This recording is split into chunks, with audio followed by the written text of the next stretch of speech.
দেখো হ্যাঁ আমরা যেটা হেডলাইন দিচ্ছি আমরা একটা হেডলাইন দেই সমবাহু ত্রিভুজের ও বিন্দুতে +5 কুলম আধান স্থাপন করলে ওই বিন্দুতে ক্রিয়াশীল বল নির্ণয়। ইভেন আমরা বোঝার সুবিধার্থে আমরা ধরে নেই প্রত্যেক বাহুর দৈর্ঘ্য হচ্ছে 2 মিটার।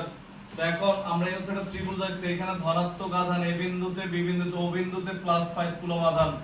তাহলে এই দুই বিন্দুর মধ্যে ক্রিয়াশীল বল F1, এই দুই বিন্দুর মধ্যে ক্রিয়াশীল বল কি F2, যেটা এদিকে বের করা যাবে। তো দেখো এই আমরা যদি লিখি এই যে খেয়াল করো F1 1/4 pi epsilon naught k QA Q divided কি OA স্কয়ার বের করা যাবে না। Q কার O বিন্দু আর A বিন্দুর হচ্ছে QA। তো এখানে মানগুলো বসাই দিলে আমরা একটা মান পাবো। আগে বুঝো প্রসেস দেখাইতেছি আমরা, যেটা কোন দিকে হবে। যেহেতু এটা ধনাত্মক আধান, আমরা এর আগের দিনে অঙ্ক করছি, ধনাত্মক আধান হতে যে বিন্দুতে বের করবা সেই বিন্দুর দিকে যাবে। আবার এইটাও ধনাত্মক আধান, এটা থেকেও কি হবে এই বিন্দুর দিকে যাবে। তো এইখানে যেটা অ্যানসার আসবে এটা হবে কি বরাবর AO বরাবর, AO বরাবর। এরপরে দেখো F2 1/4 pi epsilon naught k QB cube by হচ্ছে OB স্কয়ার। তখন এখানে যেটা আসবে এটা কি বরাবর BO বরাবর, এটা হচ্ছে আমাদের BO বরাবর। বুঝছি আমরা। এখন কথা হচ্ছে আমরা দুইটা বল পাইলাম, এই দুইটা লব্ধি বের করা লাগবে। আগের দিন যখন সরলরেখায় বের করছিলাম তখন হয় যোগ করছি একই দিকে গেলে, না হয় বিয়োগ। এখন তো একই সরলরেখায় নাই। এরকম আমরা একটা বিশেষ দ্রষ্টব্য লিখছিলাম, যে বিন্দুতে বের করব এই বিন্দুর দিকে যে যাবে তার বাড়ায় দেওয়া হয়। কারণ এইখানে চাইলেও সামান্তরিক সূত্র অ্যাপ্লাই করতে পারবা না। সামান্তরিক সূত্র অ্যাপ্লাই করার শর্ত হচ্ছে একটা বিন্দু থেকে দুইটা বাহু দুই দিকে যাইতে হবে। যেমন এই ক্ষেত্রে সামান্তরিক সূত্র হবে। যদি এরকম থাকতো এই ক্ষেত্রেও সামান্তরিকের সূত্র হবে। কিন্তু যদি এরকম হয় যে মনে করো একটা বিন্দু এদিকে গেছে একটা এদিকে আসতেছে, তাহলে হবে না। একটা বিন্দু থেকে দুইটা, যেমন হচ্ছে একটা বাসা থেকে দুই ভাই অফিসের জন্য বের হয়ে দুই দিকে গেছে, সামান্তরিকের সূত্র হবে। সন্ধ্যার দিকে দুইজন বাসায় একসাথে আসছে, এটাও সামান্তরিক সূত্র হবে। যদি এমন হয় সকালবেলা একজন যাইতেছে একজন অফিস করে নাইট ডিউটি করে আসতেছে, এক্ষেত্রে হবে না। বুঝা গেছে? তো এখানে জিনিসটা হচ্ছে এরকম, এইখানে তো এই বিন্দুর দিকে আমরা কি দেখতেছি, দুইজন বিন্দুর দিকে যাইতেছে, তার মানে কি বিন্দু থেকে বের হইছে যে ওটা। তখন এই ক্ষেত্রে বলতে পারছেন এই ক্ষেত্রে তাহলে কেমনে হবে, বিন্দুর দিকে যারা যাবে তাদেরকে এদিকে বাড়ায় দেওয়া হয়। এটা কি F2,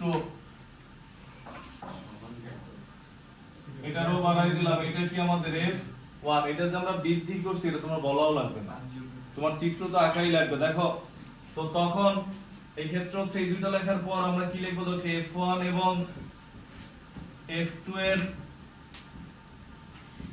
লব্ধি বল F হলে এই কোণের মান কত ডিগ্রি, সমবাহু ত্রিভুজের প্রত্যেক কোণ কত 60 ডিগ্রি, 3 60 180, এই কোণ হচ্ছে 60 ডিগ্রি। তখন আমরা ধরলাম এটা হচ্ছে লব্ধি, এটা হচ্ছে F। তো তখন লব্ধি বল F √, যে ভেক্টর চলে আসছে আবার, F1 square plus F2 square 2F1 F2 cos 60 degree. এখান থেকে যে বল আসবে খালি কোণ নিউটন। যদি বলে যে অবিন্দুতে ক্রিয়াশীল বল নির্ণয় করো, তুমি একটু রাইখা দিছো কিন্তু নাম্বার পুরো পাও নাই, কারণ বল কি রাশি, ভেক্টর রাশি। যদি বলতো অবিন্দুতে ক্রিয়াশীল বলের মান, তাহলে ঠিক আছে आंसर।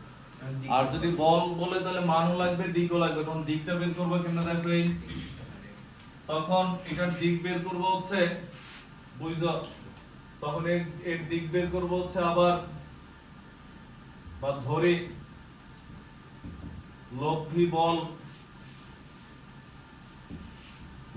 বল যে কোনো একটার সাথে থিটা ধরো, এটারে ধরো থিটা, ওই পাশে ধরলেও কোনো সমস্যা ছিল না। এদিক থেকে आंसर আসলো 20 ডিগ্রি, হয়তো তুমি এটা ধরলে 40 ডিগ্রি আসবে, একই কথা। তো ধরি লব্ধি বল F1 এর সাথে থিটা কোণে অবস্থিত, তাহলে অতএব tan থিটা আমরা তো জানি যার সাথে কোণ সে নিচে একা থাকে সে কোণ পেয়ে খুশি, আর কিছু দরকার নেই। আর এখানে হচ্ছে f2 sin কিসের cos sin 60 degree plus f2 cos 60 degree মান বসাই দিয়ে এখান থেকে থিটা পাবে এত ডিগ্রি। তার মানে এরপর আমরা কি বলবো জানো, অতএব লব্ধি বল F1 এর সাথে এত ডিগ্রি কোণে অবস্থিত, এটা মান, এটা দিই। বুঝছি আমরা অঙ্ক। এখন এই চিত্রটা কি রকম আসতে পারে দেখো, খেয়াল করো, এটা -10 এটা 20, এটা দিয়ে তুমি বের করলে এই দুইটার মধ্যে একই ভাবে এটা F2 এটা F1, এটা আমরা বাড়ায় দিলাম, এই এটা F2, এখানে কত ছিল ও বিন্দু প্লাস 5 কুলম্ব, এটা তো এটা কি ওই বিন্দুর দিকে গেছে, আমরা বাড়াবো কোনটা যেটা বিন্দুর দিকে যাবে, বিন্দুর দিকে যাওয়ার দরকার, এটা দিয়েই তো সামান্তরিকের সূত্র হয়। এখন এটা হচ্ছে লব্ধি বলের, এইটা এইদিকে এটা এইদিকে, এই কোণের মান কত ডিগ্রি 120 ডিগ্রি, কারণ একটুক হচ্ছে কত ডিগ্রি 60, তাহলে একটুক 60 হলে টোটাল তো এক সরল কোণ 180, তাহলে একটুক 60 হলে একটুক কত তাহলে 120। আরো সহজ কথা, যদি সমবাহু ত্রিভুজ হয় এবং যে বিন্দুতে বের করবা তার অপোজিট বিন্দু দুইটার আধান যদি সমধর্মী হয়, মানে দুইটাই প্লাস অথবা দুইটাই মাইনাস, তাহলে আলফার মান 60 ডিগ্রি, আর একটা প্লাস একটা মাইনাস হলে আলফার মান কত হবে 120 ডিগ্রি। যেমন আমরা আরেকটা চিত্র দেখাই, দেখো এই খেয়াল করো, এইখানে ধরো হচ্ছে +10 কুলম্ব -20 কুলম্ব, ইভেন প্রাবল্যের ক্ষেত্রে সেম অঙ্ক, কোনো চেঞ্জ নাই, শুধু সূত্রে যে বিন্দুতে বের করবে এটা আধান কত ধরতেছো, বারবার এই কিউ ধরতেছো না, কিউর মান 5 কুলম্ব, এই কিউটা বাদ দিয়ে দিলেই প্রাবল্য, মানে এটা ই হবে, এটা কিউ বাদ, বাকি সব কিছু একই প্যাটার্নের, মানে এফ এর জায়গায় ই, আর হচ্ছে যে বিন্দুতে প্রাবল্য বের করতে বলে ওই বিন্দুর আধান লাগে না, কারণ ওই বিন্দুর আধানের মান 1 কুলম্ব প্লাস 1 কুলম্ব। বুঝছি আমরা? তো এখন দেখো এখানে এই বিন্দু যখন আমরা বের করি, এবার এদের ও বিন্দু প্লাস 5 কুলম্ব, দেখো এটা এদিকে গেছে, এখানে হচ্ছে ধরো এটা এ বিন্দু এ বি, এটা হচ্ছে ধরো F1, এটা আসছে এদিকে এটা F2, বুঝছি কেন এদিক কেন মাইনাস আধানের কারণে। এরপর হচ্ছে তাহলে এদের লব্ধি কোনটা, এটা হচ্ছে এদের লব্ধি F, কোণ কত ডিগ্রি 120, বের করতে পারবো আমরা, এই সেম প্যাটার্ন অঙ্ক করে যাবে না। এরপর হচ্ছে যদি এরকম থাকে, দেখো এখানে হচ্ছে ধরলাম -10 কুলম্ব -20 কুলম্ব, এর থেকে আর কোনো প্যাটার্ন নাই যে যেই প্যাটার্নে হইতে পারে, এখানে দুইটা প্লাস, এখানে মাইনাস প্লাস, এখানে প্লাস মাইনাস, দুইটা মাইনাস, এছাড়া অন্য কোনো ভাবে সাজানো যাবে আর কিন্তু হয় না, আছে তাহলে বলতে পারো। তো এখন এই ক্ষেত্রে হচ্ছে এটার জন্য তুমি ধরলে F1 এটা F2, তখন এটা কোন দিকে, এটা এই দিক থেকে এদিকে, এটা এই দিক থেকে এদিকে, এখানে আর কাউরি বাড়ায় দেওয়া লাগবে না, কারণ এখানে ভিতরেই সামান্তরিক সূত্র অ্যাপ্লাই করা যাবে এখানে, তাই না? এই হচ্ছে সামান্তরিক কোণের মান কত ডিগ্রি 60। আমরা দেখো আমরা এটাই বলছি যে দুইটাই যদি প্লাস হয় তাহলে 60 ডিগ্রি, যদি সমবাহু ত্রিভুজ হয়, দুইটা মাইনাস হলেও কত ডিগ্রি, দুইটা প্লাস 60 ডিগ্রি, দুইটা মাইনাস তাও 60 ডিগ্রি, আর একটা প্লাস মাইনাস হলে কত ডিগ্রি হবে 120 ডিগ্রি। এখন দেখো এক একটা চিত্রের চেহারা কিন্তু এক এক রকম, তুমি মুখস্থ করো যে চিত্র এদিকেই হবে না, চিত্রের চেহারাগুলো কেমন হইতে পারে দেখো,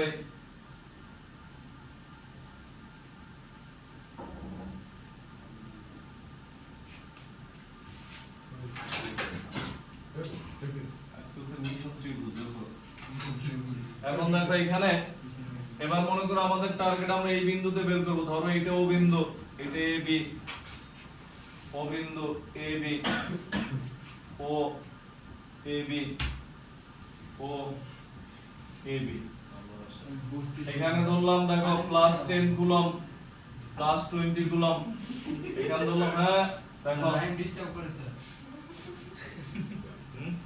টাইম ডিস্টার্ব করতে স্যার, সামনে পড়ে কে আর 1 কিলোমিটার দূর তাও তো ডিস্টার্ব করেছিল না স্যার, ওটা পিছনে থাপড় দিয়েছে, অন্য কারো কথা বলে মাধ্যমে তো ডিস্টার্ব করেছিল না, হ্যাঁ। এখন এখানে ও বিন্দুতে সেম অঙ্কগুলো কিন্তু আমরা প্রাবল্যের ক্ষেত্রে কিন্তু আমরা করব না, আমাদের একটা বুঝাই দিয়ে চলে যাব। প্রাবল্য হলে যদি বলতো ও বিন্দুতে প্রাবল্য নির্ণয় করো, এখানে এটা ই হইতে প্রাবল্যকে আমরা পরিসীমা পর্যন্ত কাকে বলে? আচ্ছা তাহলে তখন দেখো দেখো আগে বলবেন। তখন এটার জন্য তুমি বল বের করলে এটা এদিকে নাকি, এটা বল কোন দিকে, দুইটা প্লাস না, এটা ধরো F1 এটা F2, এটার বল কোন দিকে, উল্টো দিকে, দেখো এটা এদিকে, বুঝছি কেন দিকটা বুঝছো তো? এটার বল দেখো এটা উল্টো দিকে ও বিন্দু থেকে, এটা হচ্ছে এদিকে, এটা উল্টো দিকে, এটা উল্টো দিকে, ক্লিয়ার? এটা কি আমরা ধরি F1 F2 F1 F2 F1 F2, তখন কি হয় এখানে বাড়ায় দিব কোনটা, দুইটা, এটাও এটাও, কারণ আমরা বলছিলাম বিন্দুর দিকে যে যাবে তাতে সব আমরা বাড়ায় দিব, তাহলে সামান্তরিক সূত্র হবে। দেখো এই যে লব্ধি বল, কোণের মান কত ডিগ্রি, 60 ডিগ্রি, বিন্দুতিক কোণ হিসেবে, বুঝছেন না? এরপরে এটা বাড়াই দিব, এটা আর পারবে না, এটা উল্টো দিক গেছে, এই যে লব্ধি কোণ, কোণের মান 120 ডিগ্রি, ক্লিয়ার? এখানে এইটা বাড়বে, এই যে সামান্তরিক সূত্র, এই হচ্ছে কোণের মান 120 ডিগ্রি, এখানে কোনো বাড়ানোর দরকার নেই, কোণের মান 60 ডিগ্রি, বুঝছে আমরা কথাগুলো ক্লিয়ার একদম, বুঝছে? দেখো একটা চিত্রের সাথে আরেকটা চিত্র চেহারা মিলাই কিন্তু জিনিস কিন্তু এক, সেম জিনিস যদি এই পাশে আসতো,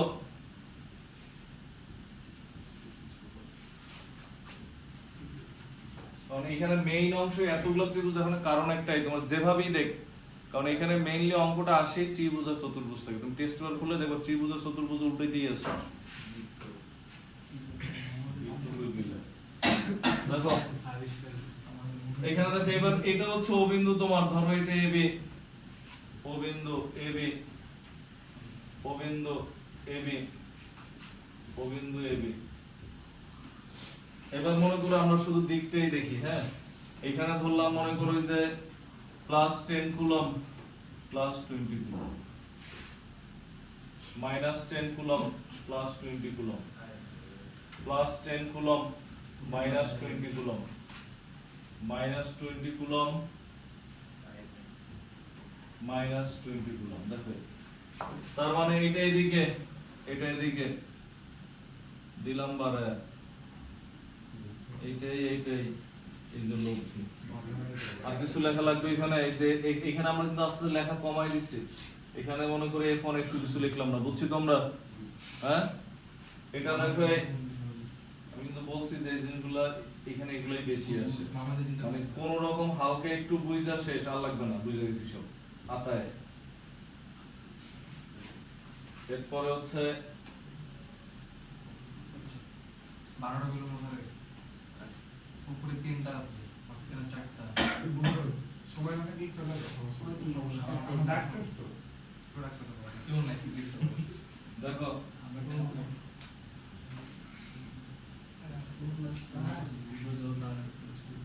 কিসের কোন সাথে পেপে তাদের লেখো, লেখছো দেখি দরকার আমরা এটা লিখেই দিয়ে F1 F2 তুমি উঠানো শুরু করো,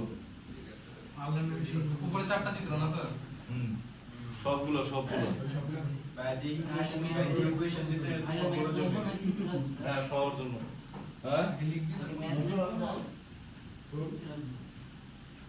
আগে চিত্র আঁকো সব 12টা, এবার লেখা 1 নম্বরের উত্তর, এবার 1 নম্বর উত্তর দিয়ে দিলো, চিত্রের নিচে 1 2 3 4 5 6 7 8 9 মানে এক ডজন নাম্বার দিবা।